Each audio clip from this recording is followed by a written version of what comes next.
संभाजीनगर जिल्ह्यातील पैठण येथील जायकवाडी धरण नाथसागर जलाशय येथून आज सायंकाळी 5 ते 6 वाजण्याच्या दरम्यान धरणाच्या सांडव्याद्वारे गोदावरी नदीपात्रात 10,000 क्युसेक पाण्याचा विसर्ग करण्यात येणार असल्याची माहिती जायकवाडी पाटबंधारे विभागाने दिली आहे। धरण परिसरात सुरू असलेल्या पावसामुळे जलाशयात पाण्याची आवक वाढत असल्याने नियोजनाचा भाग म्हणून हा विसर्ग करण्यात येत आहे।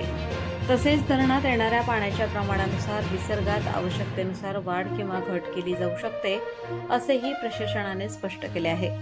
या पार्श्वभूमीवर गोदावरी नदीपात्रात कोणीही उतरू नये, नदीकाठावर विनाकारण गर्दी करू नये, तसेच मासेमारी, कपडे धुणे, जनावरे पाण्यात नेणे किंवा इतर कोणत्याही कारणासाठी नदीत प्रवेश टाळावा असे आवाहन करण्यात आले आहे। गोदावरी नदीकाठच्या सर्व गावातील नागरिकांनी सतर्क राहून स्थानिक प्रशासनाच्या सूचनांचे पालन करावे।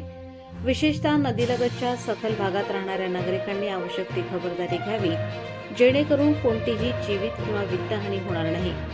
जायकवाडी पाटबंधारे विभागाने परिस्थितीवर सातत्याने लक्ष ठेवले असून नदीकाठच्या गावातील नागरिकांनी प्रशासनाकडून वेळोवेळी दिल्या जाणाऱ्या सूचनांचे गांभीर्याने पालन करावे, असे आवाहन कार्यकारी अभियंता जायकवाडी पाटबंधारे विभाग नाथनगर उत्तर पैठण यांनी केले आहे।